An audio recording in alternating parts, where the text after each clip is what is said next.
The movie business stopped when word got out that Gene Hackman had died. The famous actor, who was known for having a strong personality, was old enough that his death wasn't a surprise. He was found dead with his wife and one of their beloved dogs, but the circumstances of his death raised more questions than they answered. Robert Duvall, who had been Hackman's best friend for decades, said something scary when reporters asked him for a comment, which added to the mystery. "I tried to let everyone know." In what way did he warn? Did Hackman have a secret past that only Duvall knew about? One thing is becoming clear as we look into the truth. Gene Hackman wasn't what he seemed to be, a bond made through hardship. Gene Hackman and Robert Duvall were unknown actors who had to deal with the harsh facts of show business before they became famous. They met at the Pasadena Playhouse in the 1950s. It was a famous acting school known for having strict rules about how students should be graded.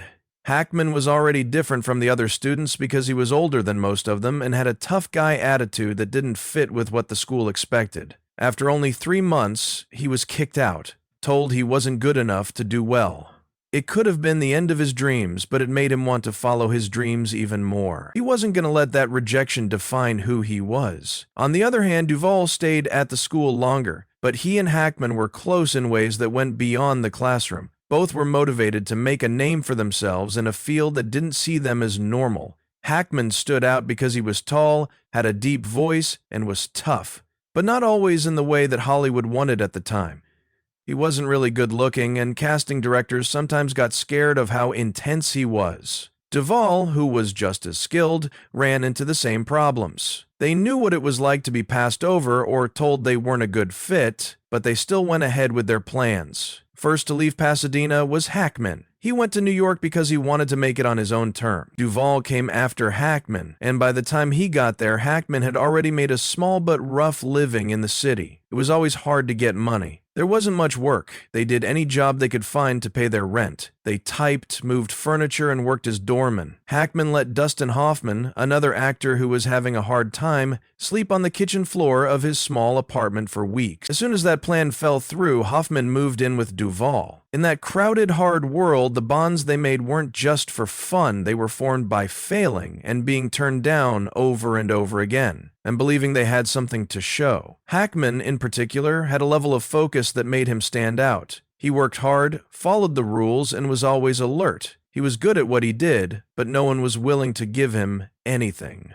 He brought that grudge around with him everywhere, and each setback made him more irritable. Even though they talked about their hopes late at night, there was always tension in the air. Hackman wasn't just trying to get a job. He was trying to get recognition. His bad anger was already well known. He wasn't afraid to say what he thought, question authority, or leave something that didn't fit with his goals. Hackman was becoming more dangerous long before anyone else did, and Duvall, who was more laid back, saw it first. He was great because of a fire, but one that also made him hard to guess. And one day Duvall would have to tell everyone not to do that. Duvall warns he's not who he seems to be. There is truth in what Robert Duvall says about Gene Hackman. He had known him for a long time, so he could see past his public image, his awards, and the parts that made up his career. Someone once told Duvall, he's not who he seems to be. This was a hint at something deeper that no one fully understood about Hackman. He was known for more than just how intense he was on TV.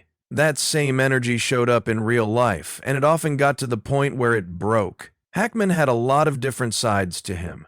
To most people, he was a Hollywood icon, a strong actor who could give any part depth. But people who knew him well saw a different side of him. They saw someone who was rough, restless, and sometimes unstable. Duvall, who had been through a lot of hard times with Hackman, saw the pressure building up a long time before Hackman hit the top. He knew that his friend wasn't just a driven performer, but also a man who lived with constant stress, one that was with him from his first mistakes to his biggest wins.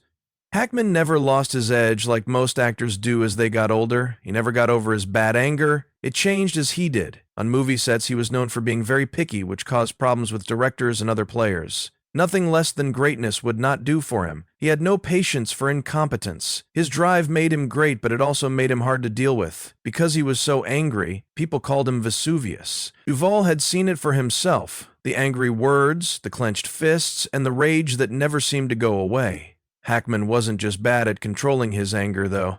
Duvall thought there was something more going on, something that hadn't been answered. The past kept coming back to haunt Hackman. He would never forgive his father for leaving the family when he was a child, and he would never forget the people who didn't believe in him, who thought he was a loser and that he would never amount to anything. His anger didn't go away, even after he won 2 Oscars and became one of the best actors of his time. He never forgot the time someone didn't think much of him. Duvall saw how it took over his life. It wasn't just that Hackman lost his anger or couldn't let go of old hurts, it was about how alone he felt. Hackman pulled away more and more as the years went by. Even the people who were closest to him were shut out. In his later years, it was hard for even Duvall to get through to him. And Duvall knew something wasn't right when Hackman went to live a quiet life in New Mexico. It was too late when he tried to warn people. A life alone and an end that can't be explained. Gene Hackman was never one to be in the spotlight in Hollywood. Even when he was at the top of his game, he dodged red carpets, turned down interviews, and refused to do what the business required of him, make public appearances all the time.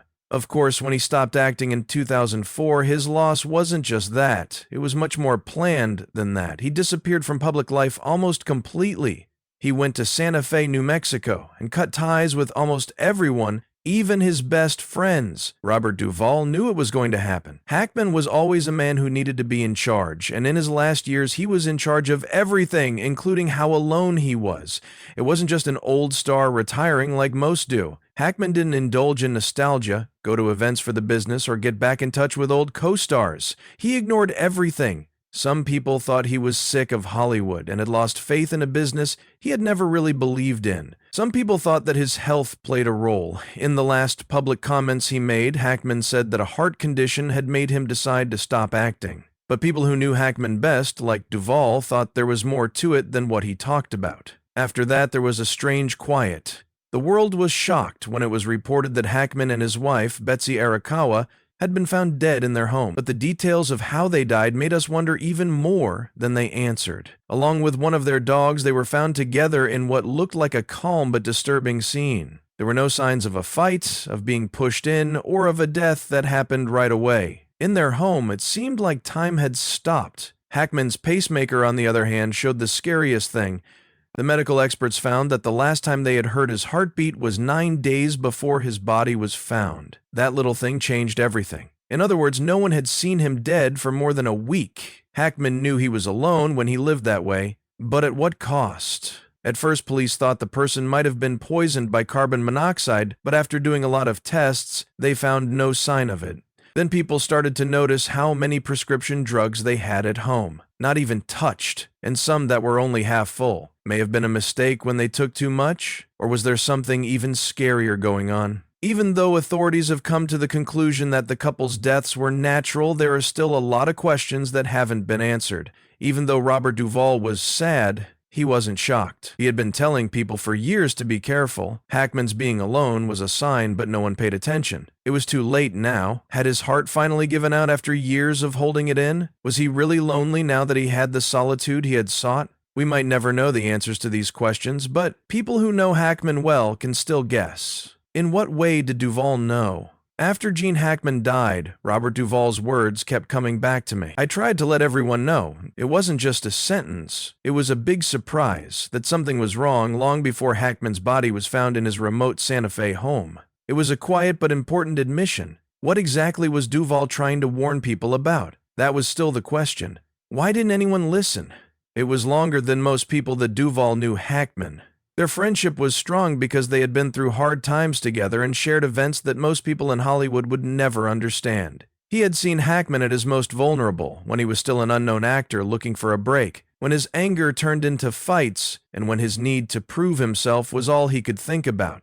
But Duvall had also seen the change, the slow pull away, and how Hackman had started to push people away. It took a long time, one that took years to happen instead of just one day. And Hackman was already too far gone by the time Duvall really knew what was going on. Hackman had always been private, but in his last years he was even more so.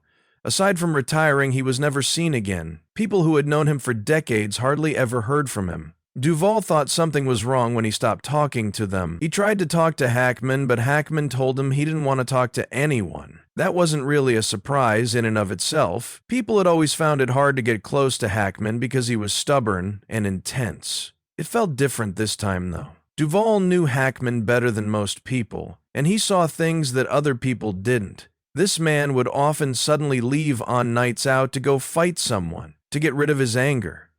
That anger never went away. So much stress and anger must have worn him down over the years, making many people wonder what long-term effects it had on him. It was seen by Duvall.